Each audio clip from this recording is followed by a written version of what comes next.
समझे। आप अगर नहीं समझे तो आपके समझने वाली भाषा हम कैसे बोलेंगे। अब अगला कोई सवाल है तो बोलिए। आपके करीबी है, रिश्तेदार हैं, उनके घर आपके करीबी रिश्तेदार के यहाँ केंद्रीय एजेंसी की छापेमारी चल रही है, कहा जा रहा है कि आपके बहुत करीबी हैं। हाँ, ये बात भी सही है जो आपने कहा है कि बेगूसराय में हमारे संबंधी हैं, निकट के संबंधी हैं, उनके घर पर आज सुबह से, अब पता नहीं उसमें कौन कौन हैं, लेकिन कुछ लोग गए, जांच पड़ताल में गए हुए हैं और वो चल रहा है। और सच पूछते हैं तो ये स्वाभाविक है। और हमारे जो वो संबंधी हैं वो आज से नहीं, वो पारिवारिक रूप से, खानदानी रूप से व्यवसाय या बिजनेस से जुड़े लोग हैं। और बिहार में जो सबसे अधिक टैक्स देने वाले लोगों में से एक वो बिजनेस करने वाले, लेकिन उनके यहाँ लोगों ने भेजा है। तो भेजा है तो अब उसमें पता नहीं क्यों भेजा है, जबकि वो सबसे अधिक टैक्स देते हैं। कहीं वो हमारे संबंधी हैं, ये तो कारण नहीं है। अब ये तो आप समझ सकते हैं कि हमारे संबंधी होने के साथ साथ एक चीज़ तो स्पष्ट है ना कि इस सरकार में हम जदयू के मंत्री हैं, हमारे वो संबंधी हैं।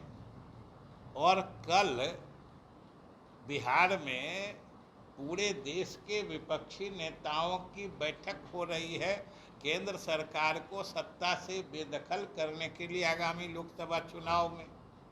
तो ये सब परिप्रेक्ष्य बैकग्राउंड तो है ही।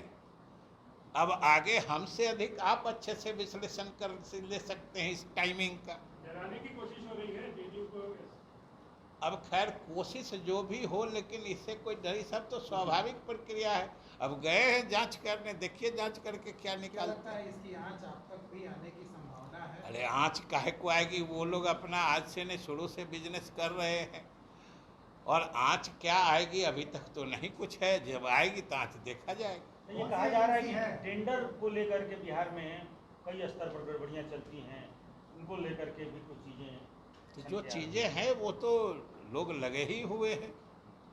आखिर कहीं भी टेंडर पूल का हो, कहीं का हो, कि आखिर आरसीडी का जो पथ निर्माण विभाग है उसके तो लंबे समय तक भाजपा के ही मंत्री रहे हैं। हम नहीं समझते हैं कि मुख्यमंत्री ने कभी किसी भाजपा के पथ निर्माण मंत्री को किसी टेंडर की जांच कराने से कोई रोक लगाई थी। तो आप जब मंत्री थे आप पूरी जांच करा सकते थे, उस समय नहीं करा के अब कोई बात कहना, तो ये माने तो आप समझ सकते हैं। और कुछ की हो गया। एक तरफ जहां 23 जून यानी कि कल महागठबंधन की पटना में बड़ी बैठक होने वाली है, ठीक उससे पहले आज बिहार सरकार के कद्दावर मंत्री और नीतीश कुमार के बेहद करीबी विजय चौधरी के रिश्तेदारों के यहाँ ईडी की छापेमारी भी चल रही है। आज सुबह से ही ईडी की कई टीमें विजय चौधरी के रिश्तेदार कारू सिंह के कई ठिकानों पर छापेमारी कर रही है। हालांकि छापेमारी किन कारणों से और किस केस में किया जा रहा है इसका खुलासा अभी नहीं किया गया है, लेकिन सूत्र बता रहे हैं कि टेंडर घोटाले से जुड़े होने के चलते कारू सिंह के यहाँ ये छापेमारी चल रही है। फिलहाल बेगूसराय के मटिहानी, फुलवड़िया और करीब आधे दर्जन ठिकानों पर ईडी की टीम पहुंची हुई है और सुबह से ही छापेमारी और परिजनों से पूछताछ चल रही है।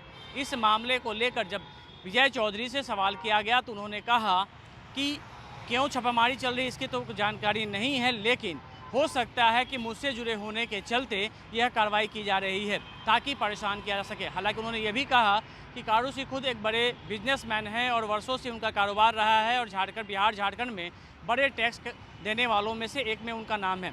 ऐसे में छापेमारी क्यों की जा रही है इसकी उन्हें कोई जानकारी नहीं है।